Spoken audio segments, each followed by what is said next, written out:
I'm back. Hello everyone, my name is Henry, I am the Haas Chap. Welcome to 2023. Yes, this is the start of a new year. A new Formula One season is on the way and we have got some wonderful things lined up for you this year. We're going to kick off the year with a new mini-series called Haas Chats with the Haas Chap. Now this is where I talk to some of you, the fans of the Haas F1 team, get your lowdowns, your insights, your opinions, and most importantly, what you feel about the team and the coming season in 2023. You also may have noticed I've developed my set a little bit. Oh, I'm in the red. Oh, there's lights over here as well. Look how far back I can go. I can move all the way in. I can move all the way back out. They've even got lighting in front of me to hide all the spots.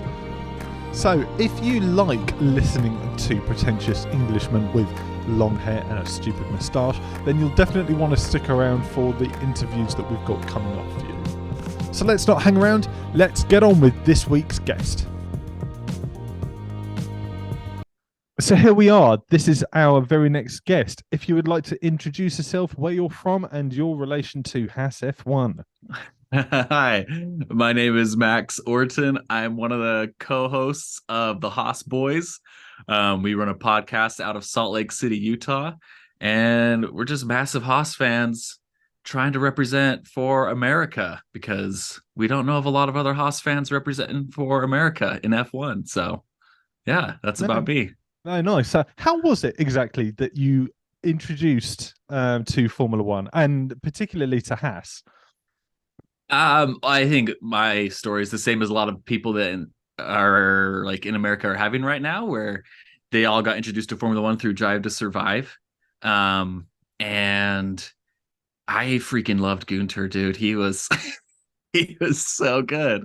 He was so freaking funny. And like it was Daniel Ricciardo that stood out because you just can't not love Daniel, I feel like, and he was a winning driver, so it's fun to follow him. But then Gunter was just the best character. And my friend Micah Mezqua, he is on the Haas Boys as well, and he'd always been a massive car nerd. And I never knew he liked Formula One. He like tried to keep it a secret his entire life, thinking it was super nerdy. And one day he's like, "Oh, you like cars?" I was like, "Yeah, I'm getting into cars." And he's like, "Hey, how about?" He's like, "Check out Drive to Survive. You might like it." And then I just exploded, and it was so great to have Mike as my friend I could ask questions to, because I was like, "Oh, why did they do this? What's going on here?" And he had all the answers. And I was like, man, this is the best. I freaking love this sport. And then we started joking about Gunter. And I think it was what solidified Gunter as like the coolest guy. There's just a joke between me and Mike. And eventually I got Parker watching it. And Parker's the other host on the Haas Boys. And Parker does such a good job at impersonating Gunter. It's crazy. I can't impersonate things. And somehow he's got his like weird blend of accents down. And it was that episode where Gunter, he doesn't invite Roman to the dinner. Does that make sense? Yeah, I remember that. Yeah. And that just like sparked this massive inside joke of us doing impressions of Gunter, like openly being mean to Roman and just loving Kevin Magnussen. And I loved it. I loved this idea of this like rogue team principal who just openly was mocking his driver. And the jokes were so stupid. They were all about like how small his like dick was. And it was just it was so juvenile, but it's just like, yes, don't worry, Roman isn't coming to the dinner tonight. He's having trouble satisfying his wife, but he told me that he didn't want anyone to know, but don't worry, I tell everyone. Like, and it was just like, because it seems like he was telling all the secrets to everyone about Roman. He's like, he's struggling driving, he's not very good, he's sad about it. Also, he's not been able to satisfy his wife, so everything is okay. And it was killing us. And I just loved Gunter ever since. So that's part of the juvenile dumb boy humor that got me into liking Haas F1. And then they're the only American team. Yeah, and I like, it's fun to have a sport, of course, where like I can root for the home team, and I don't understand why other people jump in and start rooting for like Ferrari right away. I feel like it's all bandwagon or like Mercedes. I'm like, well, Yeah, like you just like Lewis, or like, yeah, I love Ferrari, but like, why don't you root for USA? You're like the opposite. You're an anomaly I am. where you're This doing is. the other thing. I am definitely. I have found one other person via Instagram who is a British Haas fan, and we talk quite regularly. And he's like, "Well, why don't you like these bigger teams?" And he's like, "Well, it's just Haas. They're just great." I was like, "Well, Mm-hmm. at least somebody else over here gets it." I'm Mm-hmm. still. So for anyone watching, I appeared a couple of times on the Haas Boys podcast. Thanks very much to Max, Mike, and Parker. And there was a story where I was recounting about me in a supermarket, a grocery store, and somebody coming up to me and saying, "Are you wearing Haas merch?" And I'm like, "Yeah, I am." I was like, "Why are you wearing Haas merch? They're a terrible team." Like, so well, and then they just left Yeah. after a few minutes. Just Yeah. couldn't put anything together. But so I mean, it's funny that you mentioned that thing with Gunter and Roman in the in the restaurant, because I feel like that's actually quite a core element of sort of central southern European humor. When I was at university, there was a few people from Germany, and they had a very similar sort of sense of humor where it was quite cutting, but nobody was really laughing. I think So that's yeah. Oh, sorry, cut you off. no, so I think that's something. I think that's something to be said, probably just of the region in general, and probably where Gunter grew up. I think. Mm. And he stands out as a team principal in that way to me, because as I've like gotten more into it and followed him, and now watching all the races, I'm like, oh, like all the team principals seem to behave really well on camera. They know the right thing to say. They know the game. I think Gunter does as well, but he also doesn't care what he says.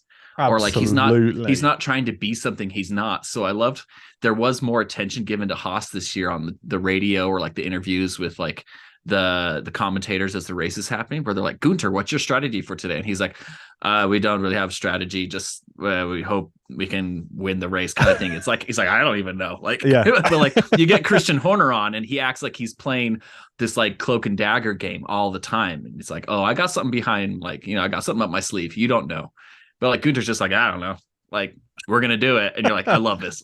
I and love I it. I love that honesty about it, and I love the Mm-hmm. the sort of the haggardness and the kind of the laissez-faire attitude to a lot of things with Haas. Instead of, I think there's a lot in Formula One that is very regimented, and it's quite clean and it's quite clinical. It's quite Mm-hmm. nice to see somebody being a little bit sloppy and a bit sort of janky in the way that they Yeah. approach things like the Yeah. media, or even their social media. My God, it's one of the funniest things I think I've seen an F1 team ever. I mean, WTF1 crowned Haas as their social media team champion winners. So it's got. I think that accounts for something at least. Really? What are they doing that's so funny? I guess I don't pick up on their social media as like, I like it. I think it looks clean. Their marketing and their branding's really nice now. There was something that they collaborated on with the Stuart Haas racing team. Where they just used loads of meme sound effects and meme clips, and it was just one of the. I'll send it to you after Yeah, you this. should. Yeah, it's really good. So you talk about the Haas Boys podcast. How did you get to know Mike and Parker, and how did you start the podcast? um I met Mike. I was living in Australia, and I met Mike. He was in Australia, and then we moved back. We were both from Utah. Parker, I grew up with Parker in my same neighborhood. Like, I've known him my whole life, but Parker and Mike never knew each other. And so Mike was getting me into Formula One, and he was like my resource for all things cars. And and then Parker, I like would watch movies with him like all the time. He basically so like live at my house, sleep on my couch, and so it's just like, hey, let's watch Drive to Survive. And then like he got into it because he loves like all the technical, mechanical, engineering stuff. He's like a engineering genius, and um and so I think Parker and I went to the, if I'm trying to remember like how the Haas Boys came about, Parker and I went to the Italian Grand Prix in 21, and we brought another friend, and it just came out like this guy was like, I feel like this guy was like, hey, like you guys should start a podcast. Like you guys have like good banter with each other. He's like, I would listen to that. And I was like, well, we need someone that like, actually knows the sport. And I got Mike in on it. And Mike he knows everything. He's also has like a good history in like production, TV and radio. So like he knew kind of how everything should run. And like, yeah, it just kind of formed. And I think like what makes it so good for me is like, I don't know anything about it. And with all of America, I feel like being new to Formula One, there was this like big gap and empty space um, for Americans to learn more about it. Because every like resource I was finding was all from Europe, and like not like I love a lot of British stuff. A lot of the TVs and shows and stuff I watch are British, but like a lot of their Formula One podcasts were all British, and they were all like they had been running for so many years that so they were so deep into all the minutia of Formula One that as a new listener, it was like hard to listen to that. Like I needed a supplementary reading guide just to follow along with those podcasts because I didn't know what they were talking about. And so we thought like, well, there's got to be a million other people like me who don't know. They need a friend in Formula One to keep them happy and active in the sport. That's like Mike. And so it's like me and Parker, let's just do a podcast where we ask Mike questions and Mike answers everything. And we can stand in place for all the Americans that are joining with us who don't know anything about it, who need a friend in sport. And we wanted to be Haas fans because we want to root for the American team. And we all love Gunter and we like an underdog story. And so, yeah, that's kind of, I think that was that your question? How did it start? Yeah. How did it start effectively? I mean, yeah, it's interesting to hear. I mean, I wonder how's the reception been since the podcast has started? I mean, obviously, starting from ground zero and working your way up to the audience that you've currently got, you're getting in very regular questions, some very questionable askers. Not saying that's me, but that's definitely me. But I mean, how's the reception been since you started it? No, it's been really good. And one thing I've like it's been fun to see is like whenever we do something, like there is a reaction. And so starting this podcast was so fun because like you just record it, you start putting stuff out there, and people are always willing to engage in content. And the reaction's been really fun to see. Like we expected like car fans, of course, to like and Haas fans, Formula One fans to all listen. And we do have a lot of those listeners and a lot of those like people who are writing questions. Sometimes they know more than like me, and they're like up there with Mike, and so they're asking these detailed questions, and Mike can answer them while also explaining to Parker and I what the hell they mean. And like so yeah, that response has been good. But some of the surprising things has been we get a lot of response from like our friends' wives or our friends' girlfriends on how much they like the podcast. Yeah, which is we didn't expect. And they're like, well, I don't know anything about Formula One, but you guys are just fun to listen to in general. Like it's just a funny conversation that I can listen to while I'm like out doing my errands with my kids or whatever. And I was like, that was surprising. Like we didn't think that like wives and like girlfriends would like dig us a lot. And so we have this like following of like girls that like listening to the podcast, and they're not huge sport fans or Formula One fans, but they are like, oh, I am now. Well, I think it's a testament to actually the sort of chemistry that you three have together, because it's not one-sided. It's not Mike as the Formula One expert and you and Parker just having a bit of a giggle in the corner. It's occasionally like that, but there is a really good back and forth between all three of you. I mean, is it something that you see continuing for a long time with the three of you? Is it something that you wanted to turn a bit more into something a bit more full time, or is it to quote Kimi Räikkönen just a hobby?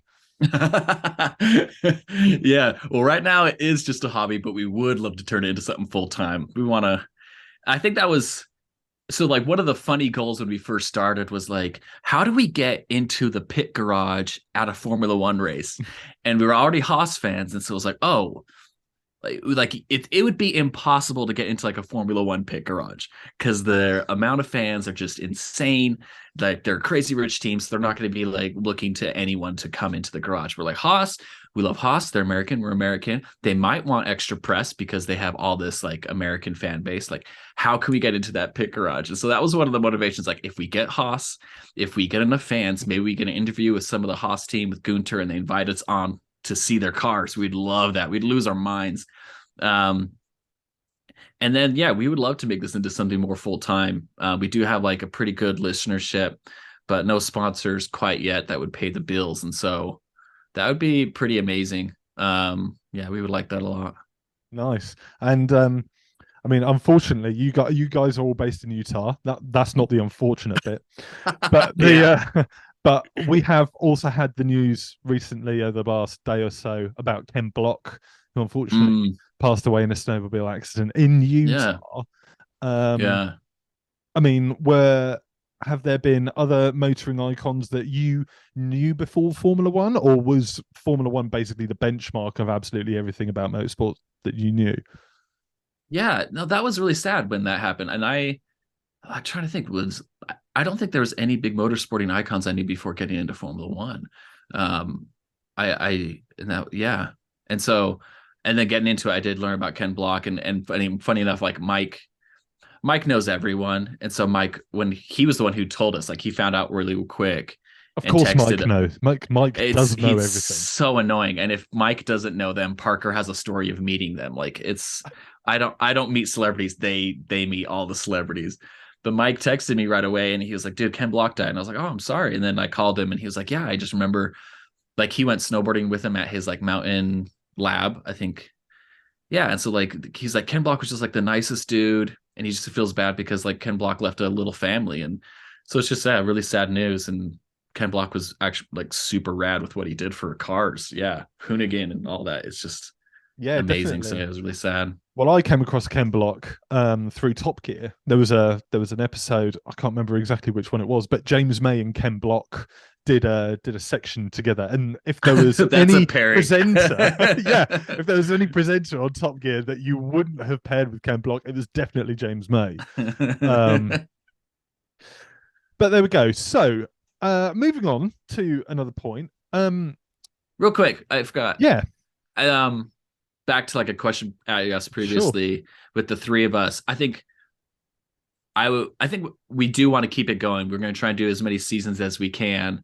But I don't think we could do it if one of us were to drop out. I think there's something magic about like what each of us has in the podcast.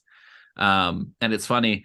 I think, me and Parker like make each other laugh a lot. And in real life, Mike is really funny, but on the podcast, he like doesn't come across as funny as Parker. And it's sad. And when we started, he's like, I think we have like this like Top Gear effect where we have like the three presenters.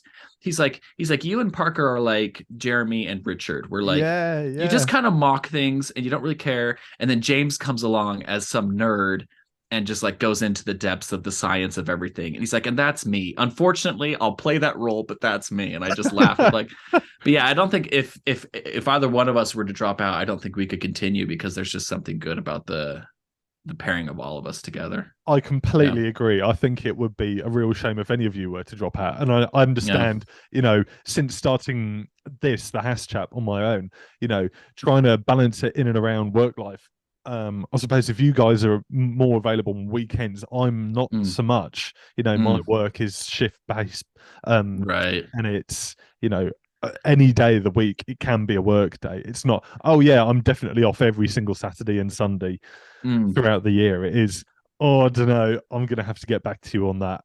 And then it's a commitment. Really tricky. Yeah, it's crazy. It's crazy, and I think that's why a lot of people don't succeed if they start recording a podcast or a video podcast or something. It's like, oh, I have to do this every week, or you're like, you have to dedicate to it. And then once you get past that, it just becomes part of the schedule. And that's something we found. Like, luckily it worked for us so far. Yeah, definitely. And also the interactions that you've got to make on social media in order to keep your audience engaged. Yeah, and you're really good at that. You've been doing great, and I'm amazed because I'm like, it's just Henry. Like, luckily Parker and Mike and I all can like tackle things, right? And it divvies up the workload. But like, I can't I can't do it all on my own. That's I just crazy. I throw literally every single thing that, and it's usually the first thing that comes into my head when I see something on social media. I'll just go, I've just got to reply, and I've had some That's smart. crazy interactions with, I've had some. I don't know if you've heard of the Formula One twins, the um, No, I sister haven't. duo in Oh yeah, yeah, Germany.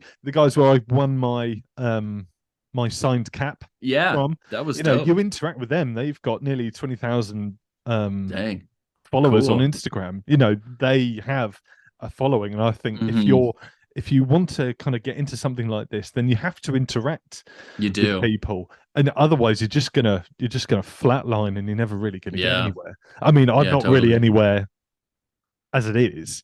I've still not got that following follower ratio quite right, Hmm. but it's a work in progress. This is young, and the Haas Boys is young as well. It's a year, Yeah, and a year can yeah. seem like a long time, but actually, in the grand scheme of things, you think of how long WTF1 has gone on for, or Hmm. Tomo, or Matt Amos, or some of these other bigger Formula One content creators. Hmm. They've been doing this for a little while, uh, Yeah. but And I've you got can't just get no. into it thinking that like, oh, I'll just record a podcast episode every week and put it out. Yeah, It's like, no, with that, you also have to do an Instagram engagement. You have to do reels. You have to like post on Reddit and YouTube.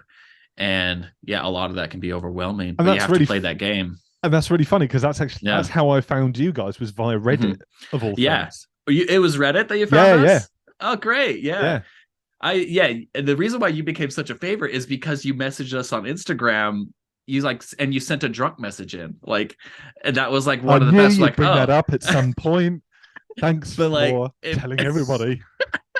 yeah, it was great. We're like, oh, we have to get this guy on. He has a good sense of humor. Also, he has a great sounding voice. Like, let's get this guy on. And so, if we had more drunk messages sent in, Uh, that would be great. yeah, it would be great. I think that sort of trying to keep it fun and light-hearted. I think Yeah. there are so many, and there have been so many startup Formula One podcasts that have been like so deadly serious. And it is, Hmm. this is this, and this is this, and this is this. These are the Hmm. facts. Thank you and good night. I think Yeah. actually to try and have something that feels a little bit more flowing, Yeah. and having that sort of interaction with an audience where it's, yeah, send him whatever you want. We might put it online. Who Yeah. knows? We're Without just your trying to find permission. something that That sounds sticks. It's fun. like, yeah, there's a podcast I love called Hamish and Andy. I don't know if you've heard about it. They're No. Australians, but they're very much like that. Where like they're just like throwing out segments and trying to see what sticks. And I think they're so lighthearted, but they also have good content. They're like, yeah, it works. And so having that lightness, and I think you do it well on your podcast. There's one video and you have a conversation with Gunter on the Oh phone, yeah. and you That's end it by like, "I love you, bye," and I died. I was like, and talking. I cannot imagine talking with Gunter and just being like, "Okay, love you, bye." what I really wanted from my series is to inject a bit of fun, like you guys do, into the Hmm. community. Hmm. There is so much that is being created, and especially from the meme sphere Hmm. of Formula One, that I think has like takes a real grab, and like Hmm. people share memes all the time. So Yeah. why not try and inject something that's a bit funnier? Hmm. Leave all of the serious and the technical Yeah. podcast to people who know what they're talking about. Yeah. We, I kind of don't really. I've been watching Formula One for a while. I still don't Hmm. really understand most of it. Yeah. What was the Reddit post? Do you remember? I can't remember the Reddit. I'll have to find it, but it was definitely. Yeah. I think it was just a post to an episode. It Oh, might have okay. been like episode 9 or 10. We should do that again then. Reasonably early on. Yeah. Yeah, and the Yeah, Haas that's great. F1 and the Haas F1 subreddit is actually really Hmm. thriving right now because there's been so much more news. There's been all the Yeah. Nico Hulkenberg talk and the Mick Schumacher talk, and Hmm. there was somebody on there today who posted this amazing um, wood art, and he created a neon sign out of the Mm. Haas logo, and it just looks sick. And I was like, I really want one. And he was like, sorry, just for me. I was like, I think yeah, Mike and I are planning on something really fun during the break. I won't tell you, but like yeah, we're gonna do something like a big Haas project, which should we wanted to get a lot of attention. It'd eventually be cool if Haas, you know, caught Haas's eye, caught Gunter's eye. I think it'd be Yeah, great. yeah. I think that's the aim. That's been my Yeah. aim. I've caught the Mhm. eye of a few people, but I don't know whether or Reddit not I've is made. Reddit is so like hit or miss. I think when we were starting, we were just like, what will take off? And like I would spend like hours on like designing, like photoshopping like the funniest memes, put it up, it would like one vote and go down. And then like it was That's like then we just do something so rubbish and it'd be like 1,000 views. Like, what is the formula? I, Like I just don't know. With it's Reddit, it so is crazy. so hit and miss. Yeah. Yeah. Mike had a good one that took off. He got like 5,000 upvotes last week. I forget what it was already, but I was so surprised. I was like, Mike, you're viral. Because the whole time, like everything I had done had gone viral, and Mhm. everything Mike had done had just tanked, and he was so mad. So I was like, Mike, you did it. You're finally viral. Yeah. Oh, it was the Gunter Christmas tree. We made that Christmas Oh, tree meme. of And what was course, I surprising, remember. Yeah, yeah. and I don't know if I wasn't aware of this, but all of the comments were just like Gunter hate. Like everyone hates him because they got Mick off the team, and it was just full of hatred. And me and Mike were astonished, just thinking like, oh, people don't like Gunter. How is he? How is that possible? Have you seen Yeah, that? I've seen a lot of it, and it obviously came around in the sort of time where there was the speculation between Mick Schumacher and the Mm-hmm, relationship and his relationship with Haas. mm-hmm, And there's a lot of very die-hard Mick Schumacher fans. Now, I think quite understandably, they're passionate. They want to see the son of Michael Schumacher mm-hmm. progress. But they're not really, I don't think they ever really saw it from the team perspective. They might have seen it as Gunter not liking Mick, and I think that kind of has to be disregarded Mm-hmm. in a Yeah. way, because really it's Gene who Mm-hmm. needs this to work and to be successful, and actually so do all of the members in a pit crew in the factory. They need as much Mm-hmm. consistency and as much Yeah. reliability in order to keep the team surviving, really, because we're not a Mercedes, we're not a McLaren, we're Yeah. not a Red Bull. We haven't got that solid foundation within the sport. Yeah. We've been around for how long? Have we been around? 2016 was our first competitive year. Mm-hmm. um and I think people have just been a bit too emotional about Yeah. losing Mick, and then they Or maybe jump they on the can't, person who made yeah. the decision. And maybe they came in like thinking Haas was, I don't know, like it was such a weird year when Mick and Nikita both joined the team. It was like Haas was like desperate. They're like, we don't have any money. Like, how do we get it? How do we survive?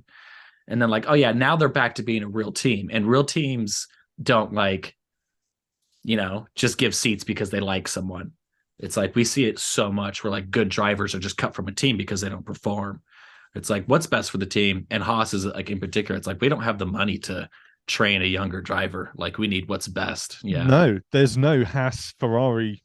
There's no Haas driver academy. There's Yeah. nothing like that. There's no facility. Yeah.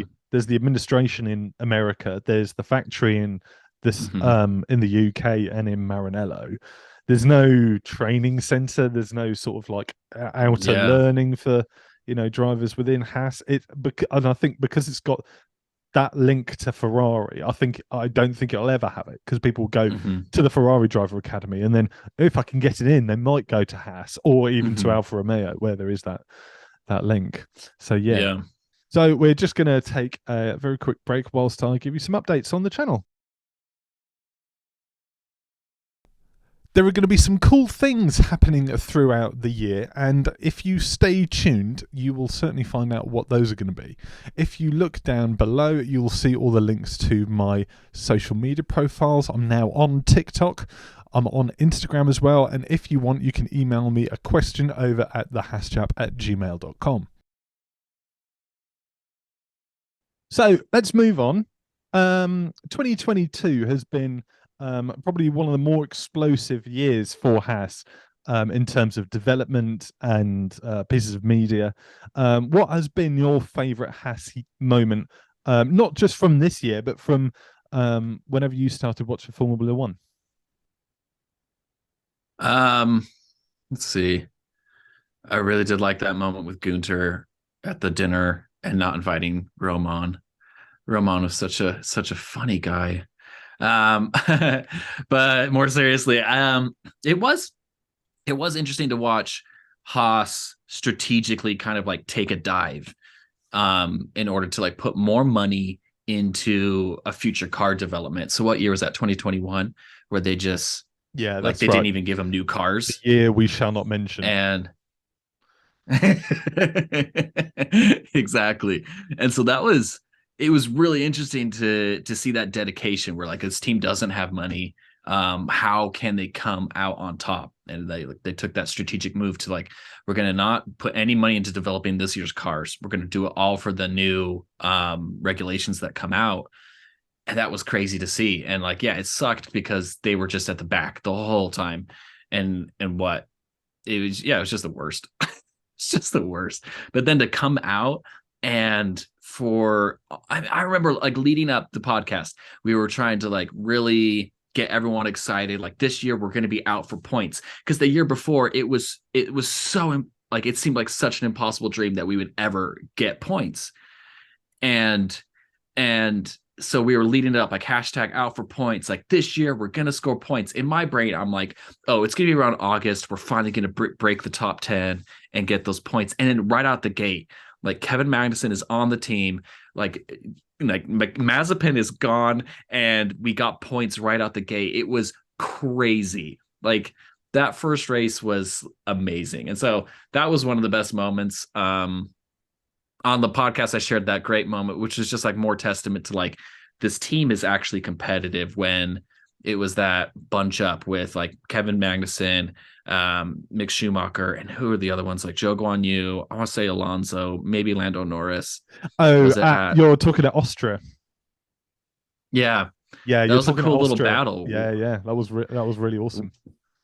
Yeah, because the year before we had just seen like the Haas get passed, like lapped over and over again. And this time it was like, oh, the Haas is battling and taking their positions back against amazing drivers. This is so rad. So Yeah, cool. So those are some of my favorite moments this year. nice. And do you have a favorite driver of the team, Uh or not? Not I it doesn't like have to be Haas. It could yeah. be another team, but I would then I dub you mean as a heathen.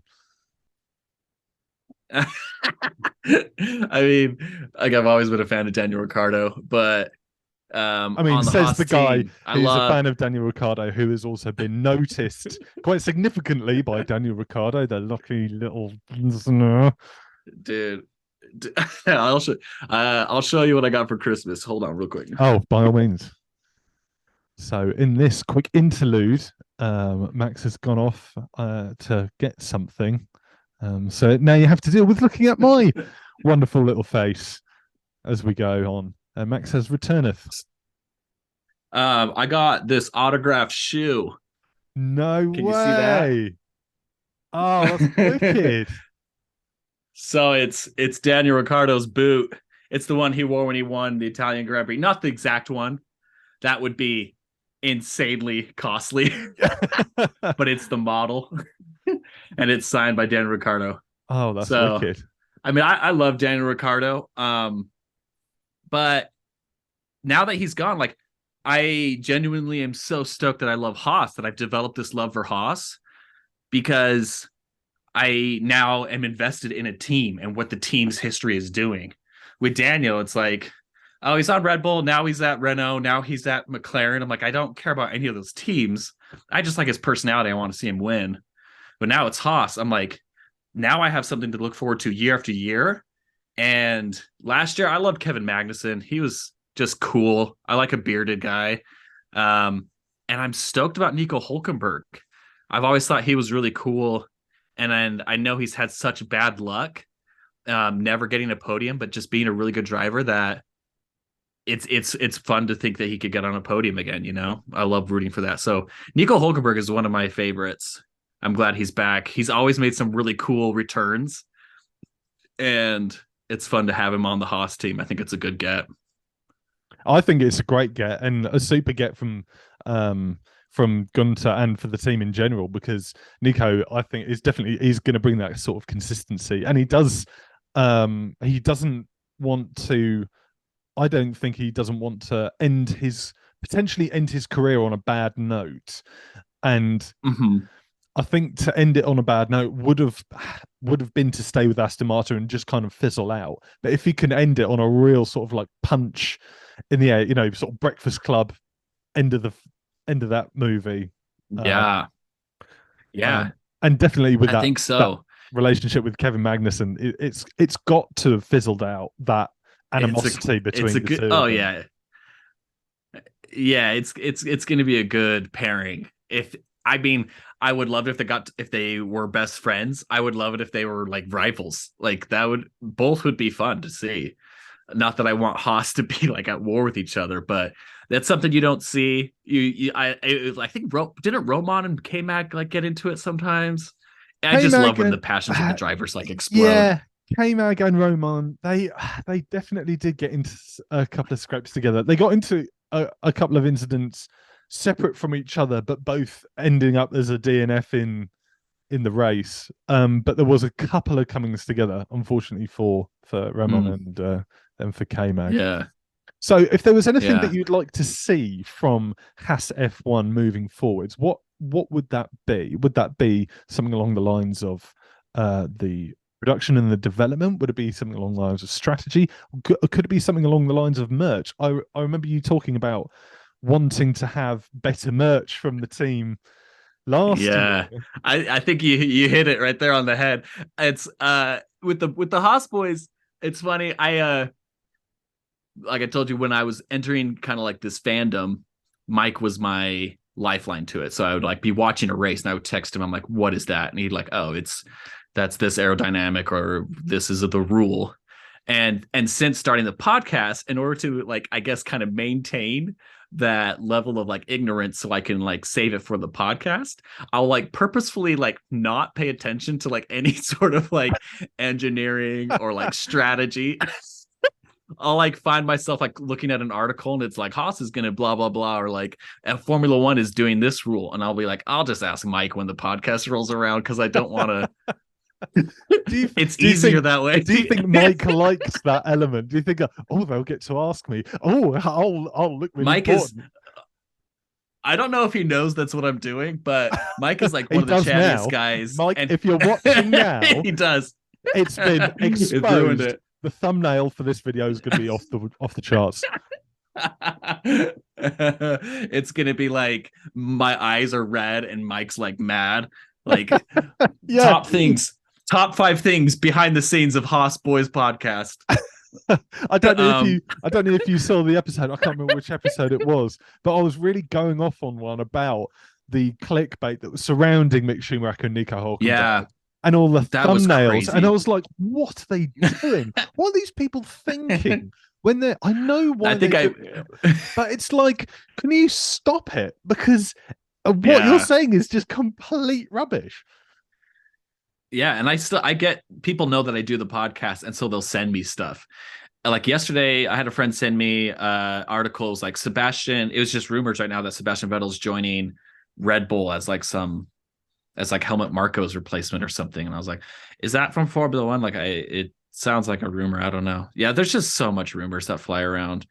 But yeah, so I purposely don't pay attention to a lot of strategies, but I am stoked about the Palm Angels partnership with Haas. Yeah, I think, man. Yeah. We only really just started to see Palm Angels as a brand over in the UK. There's a friend of mine, he walked in and he was wearing a pair of Palm Angel shoes. I was like, oh yeah, that's wearing. Should I tell him?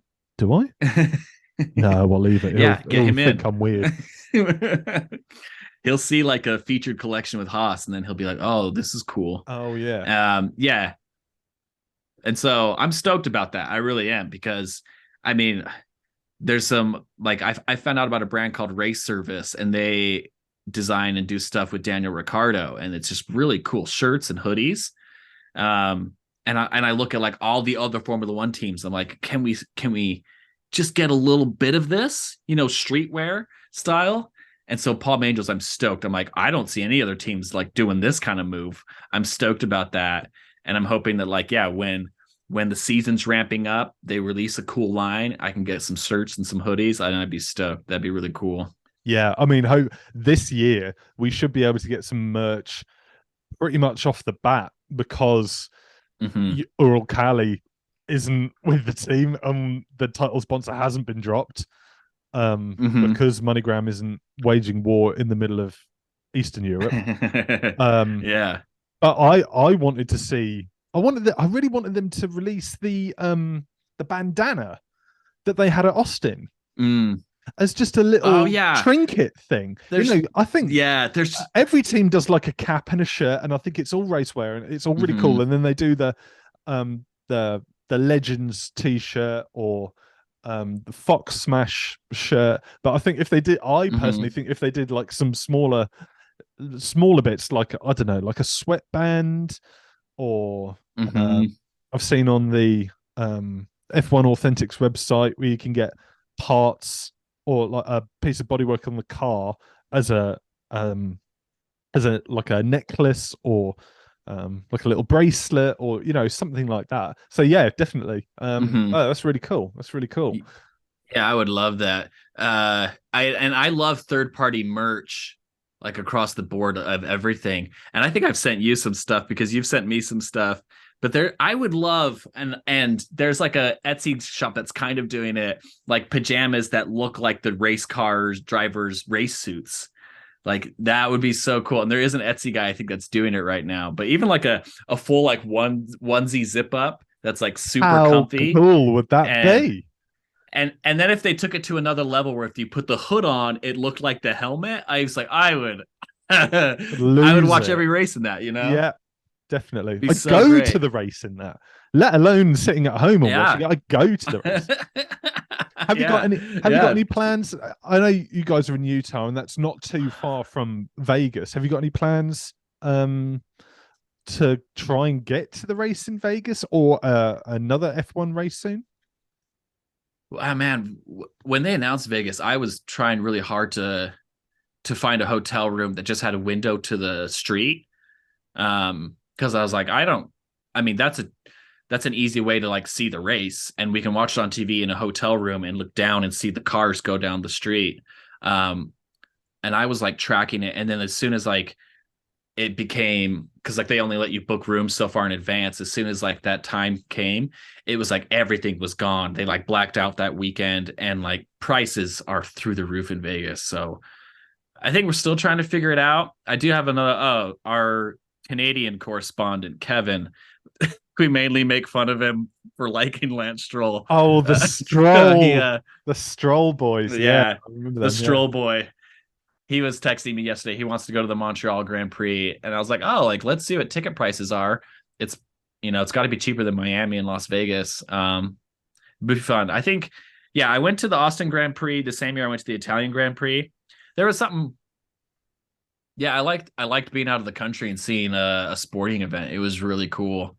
I'd love to go to all the Grand Prix. They're exciting, and I couldn't believe how loud the cars are, how fast they are. It's nuts.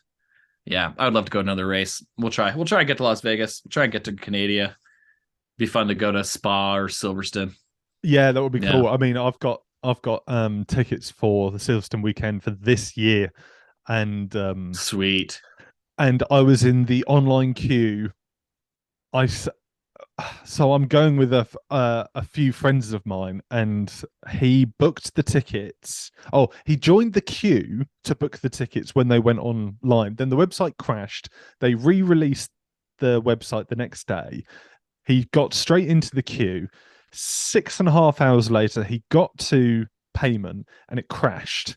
It just wouldn't let him pay. So I was like, don't worry about it. It's 5 o'clock. It's only been a day. I'll join the queue and I'll just let it run and I'll keep my eye on it. I was working at 5 o'clock the next morning. And when I arrived at work, I ended at the queue. So my queue time was 12 hours long How just how to do you even get stay on that long? it was just through my browser just somehow managed to That's so just keep crazy. refreshing. And then I got in and I was like, right, I've got 15 minutes to very carefully input all of my credit card information because if I get it wrong, I've got probably another 18 hours of waiting and who Mm, knows what was oh going my on at that point. gosh. Yeah. Jeez. That's one thing I worry about. I mean, I love fans coming into the sport. I'm a new fan, so I can't complain, but it is getting really hard and expensive to go to like the big Formula One races. But I would be super interested. Mike was talking to me the other day. He's like, it'd be fun to go to like Daytona, 24 hours at Daytona, or like go see some IndyCar. It's not Formula One, but you still get to see fast cars. He was like, let's go to. He's like, what if we went to 24-hour Le Mans? And Well, you know I think who's that'd be in fun. 24. You know who's in 24 hours of Daytona this month? Who Hey, is Mag. it? Kevin Magnussen? It's Kevin Yeah, Magnussen with his dad. Yeah. yeah. See, that would be really cool. Mike, yeah, Mike was telling me that. And so like not Formula One, but it'd be fun to just go check out other motorsport. It's now that you kind of like have your foot in the door, you can be like, oh, I kind of get what this is about because I know so much about Formula One, and you kind of get that fix, you know. It's kind of cool. I was gonna say if we went to an IndyCar race, we could see Romain Grosjean. And I feel like, oh, so like last year, I was like this close to going to the Portland IndyCar Grand Prix because tickets for the full weekend with pit lane passes like were $175 or something. It was Whoa. so cheap because no one's going to IndyCar in Portland. And that's like a 10-hour drive from where we're at. And it would have been so easy to get in and like meet Roman Grosjean. And so yeah, an IndyCar race would be fun. It'd be cheaper and just get that. You get to be able to see Roman Grosjean, you know. Be Nice. funny. So um what do you hope for this year for Haas in particular?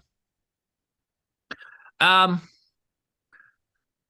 I would love to see a podium. I think that would be amazing. And I expect us to like climb in the standings by the end of the season next year. This year we finished 8th. It was really cool to see us beat AlphaTauri. I almost said Alfa Romeo, but they were right ahead of us. Yeah, it would be fun to see us like going up that ladder, finishing like 6th or 7th. Like it would be really cool. I think that's very realistic too. The I think yeah, we talked about how there's just so many rumors that fly around and hearsay, and everyone's speculating because like, oh, Ferrari says they're going to do this, Mercedes has this, they're developing this, or Aston Martin has a wind tunnel. Like there's just so much that like is in the air.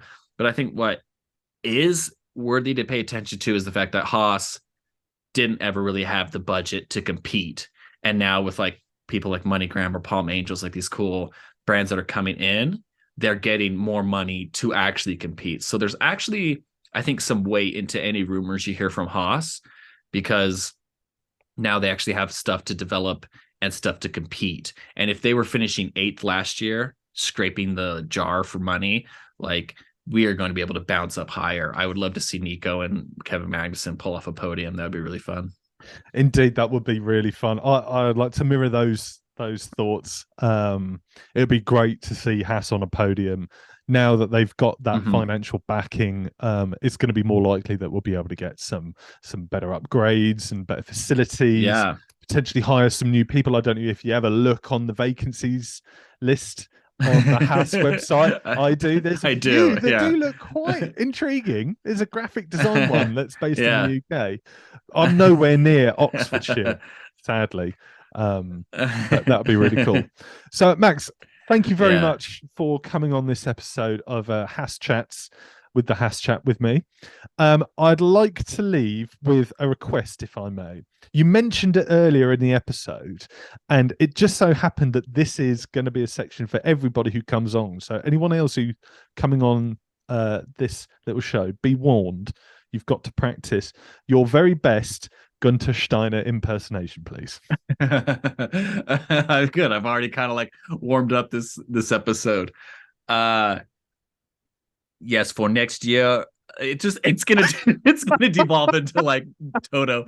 For next year, we are going to be pushing the drivers. The car is going to be performing at the maximum level. We are going to get on the podium. Nico and K Mag are great additions to the team. Luckily, we no longer have Roman Grosjean. That guy is kind of a wanker. We're just glad you can tell him I told you that he's a wanker, and that we don't like him. But he knows. Is that good? That's absolutely perfect. Max Orton of the Haas Boys. Do not forget to go and check out the Haas Boys over on Spotify or wherever you get your podcasts from. Thanks very much, Max, and we will speak again real soon, I suppose. You're so welcome. Good to be on the Haas Chats with Wonderful. Haas Chap. Awesome time. Thanks, Cool. Max.